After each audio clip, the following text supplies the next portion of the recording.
a Japanese stab binding book that is going to be 6 by 6 inches for the book. So I pre-cut papers that are 11.5 long to fold in half by 5.5. 5.5. So we're going to take 3 papers, stack them evenly, make sure you fold the corners to make sure that all your lines at the edges are lined up perfectly. Hold it in place. Use your fingernail, smooth it down. Set that aside. Same thing, stack them up real nice. Line up your corners. Press it down. Use your fingernail. Set it to the side. You're gonna put that away for a few minutes. Okay, next thing you're gonna do is use your cover. You're gonna have a front and a back that are going to be used for your book cover. And we want to set one aside and use one that's going to be the inside. I'm going to use a T-square. Line up the T-square with the edge of the book cover. Make a mark 1/2 inch from the edge. This blue is to line up with the edge of your paper, and then from 0 across, make a line at 1/2 inch.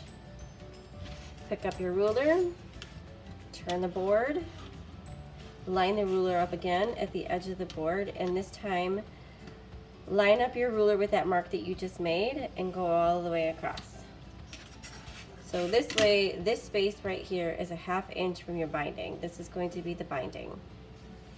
Okay, after you've done that, use your ruler, line it up on that line again, and you're going to make dots at 1/2 inch, 1 3/4, so 1.5, and this is 3/4, 3 inches, 4 1/4, and 5.5. So this way, all your dots are evenly spaced across. Okay, next step. Now we're gonna punch holes in the dots that you just put in. But we wanna put this on both pieces of the board. So since my boards are square, doesn't matter which way I line them up, I'm gonna use these clips to hold them in place so they do not wiggle as I work. You're gonna need some kind of a piece of wood because you're gonna be hammering a nail through, and you don't wanna put that through the counter or the table. So go ahead and line up your nail with the dot. Get your hammer ready. When you hold a hammer, you don't want to hold it all the way up on the end, more 3/4 of the way back or all the way to the end. The more weight you have your hand further back, less hits it's going to take to make it through. Okay, 2 hits, wiggle it out, and I've made a hole all the way through. Okay. 1, 2.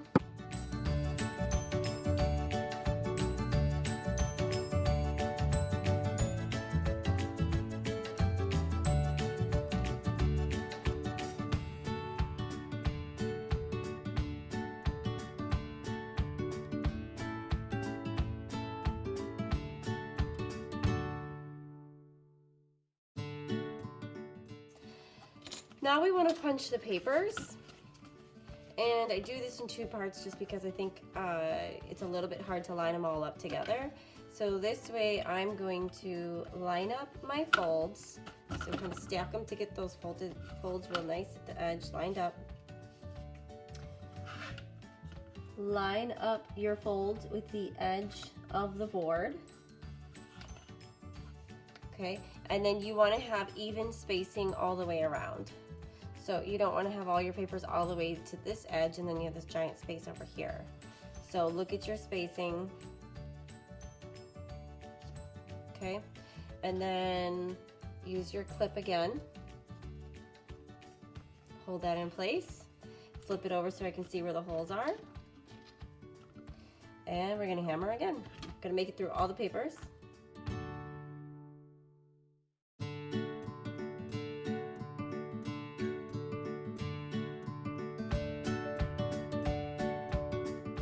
Okay, now I'm gonna set that aside. We're gonna go back to the other one that doesn't have the clips on it. And we need to make a score mark because this board is really, I'm using matte board from a frame shop, so this doesn't fold. And what we want to do is to fold right here. So we're gonna make a score mark with an X-Acto knife, and we wanna do that on the inside, okay? So that it'll flip open. So go back to your T-square. Let's go this way. Okay, line up your T-square with the edge of the board, and I'm looking at the dots, so my T-square, my ruler, is lined up with my dots that are parallel. Okay, and kind of winging this right now, but I think we should probably do, where are we? Okay, about 3/4. So that's 3/4 in. There, or you can go a little bit closer. Okay, and right there is where I'm going to use my X-Acto knife. So I made a line. My X-Acto knife is sitting on the table and it's kind of propped up, and I don't want that to happen during the X-Acto. So I'm going to let that T-square go off the edge of the paper, or the edge of the board table. Okay, so now I'm going to line up my ruler. Hold this ruler down. You're going to use an X-Acto knife. Okay, remember X-Acto knife, the blade is going to be straight up and down. You don't want to hold it at an angle, and you don't want to hold it straight up and down. So it's about a 45-degree angle. Okay. Hold this down. You might decide to stand up, this way you get more pressure. Point your finger on top and cut through. 1 or 2 cuts. Okay, so next step, we've just gone through and we've scored this maybe 3 times. What you want to be careful is you only go about halfway. So after you make a cut, you want to try and fold this back a little bit so you can see it's still connected on the front and it is able to fold. Next step is to use an awl. So maybe on the piece of wood or a piece of cardboard or something, you want to go through your holes one more time to make sure you've made it all the way through. So go ahead and push through. Once you get the pointing end of the awl through, go ahead and wiggle it around a little bit. This way, the wide part of the awl is going to make it through, which is going to make sewing with the sewing needle way easier. You don't use a sewing needle to try to poke. Okay, so I've done all of those. And then these still have the clip on. So that's good. You don't really want to take the clip off yet because all your holes are lined up. So from the front, go ahead again, poke it through, wiggle it around. I already did it. Line these up without messing this up. It just makes it a little bit easier. It's not a big deal if they move around, but if I could try to line these up as best as possible, I can see through my holes and then reline those clips so that it's on both pieces. Okay, ready to sew the binding. This is again called the Japanese stab binding. So you're gonna need your sewing needle, you're gonna need embroidery floss. Go ahead and choose whatever color you think is nice and has good contrast so that it shows up. All right, so just to measure, I'm just gonna lay this on top, kind of hold that with my thumb and go around 1, 2, 3 times till I've made it all the way up, maybe just a little bit extra. Use your scissors, cut off.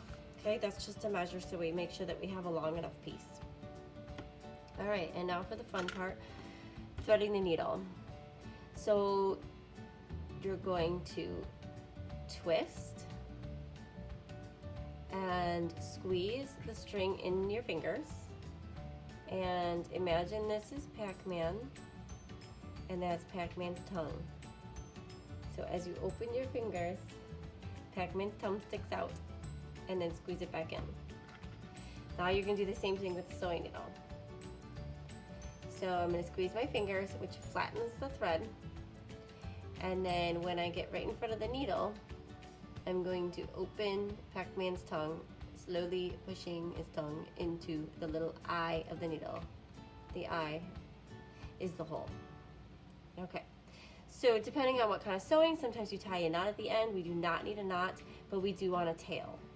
So we're gonna have one piece that's longer than the other, and then you're gonna have a shorter piece like that, approximately 6 inches, and that's called your tail. Okay, so let's get ready to sew.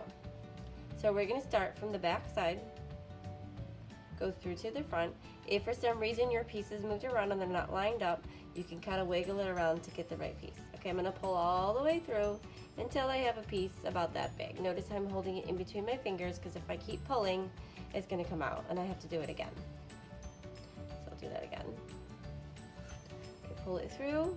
Okay, now we're going to go down the front of the book. Okay, still holding on to this one so it doesn't come out. Grab it from the back. Okay, go around the outside. Back into the same hole. You're going to notice that you're going to see a pattern. Pull it through. Okay, so this is on the back. So wherever I left off is where I have to continue. So I left off in the back, I have to go from the back. I'm not going to go all the way around the outside again because I'm going to have this ugly diagonal. So I left off in the back. So I'm going to sew to the next hole from the back. And it's not lining up quite right. So I have to do a little wiggle around until I get through. Okay. This piece is holding on pretty good right now. If I pull really, really hard, it might come out. But right now it's holding on. Okay. However, this looks a little loose. See how my book is opening up a little bit? So let's tighten that up. So I'm going to pull on this piece, pull real tight.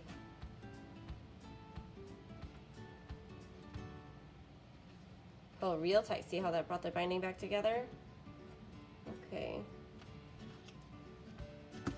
And pull real tight. Okay, now I'm going to go around the outside again.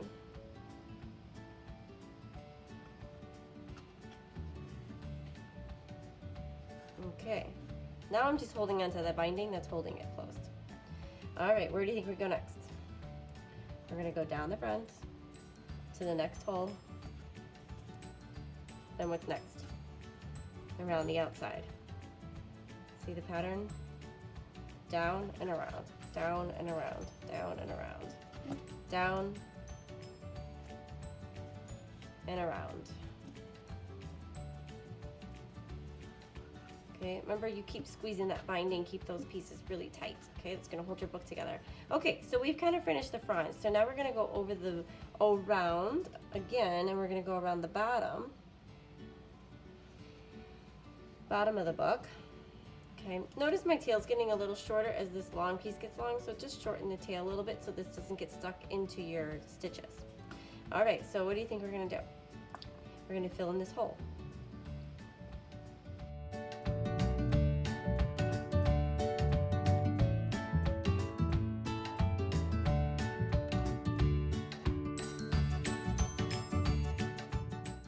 Okay, notice how now I have a double piece. My tail got stuck. I need to shorten that tail. All right, hold that binding because we don't want that last piece to get loose. And one more, go around that top.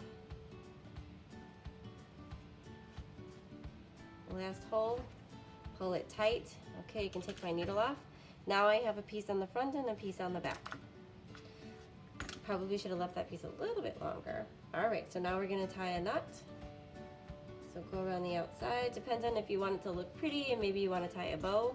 So I could tie a bow on the front, or I can go to the back. This is where you might need a friend. All right, so we're gonna tie a knot. Make a loop, go through the loop. Okay, do another one, make a loop, go through the loop. Okay, have your friend stick their finger right there on top of that knot while you pull. I don't have a friend right now, so I'm by myself. And cut off my extra. All right, let's test it. Let's see how we did. Take off our clips, open our book. Woohoo, look at that.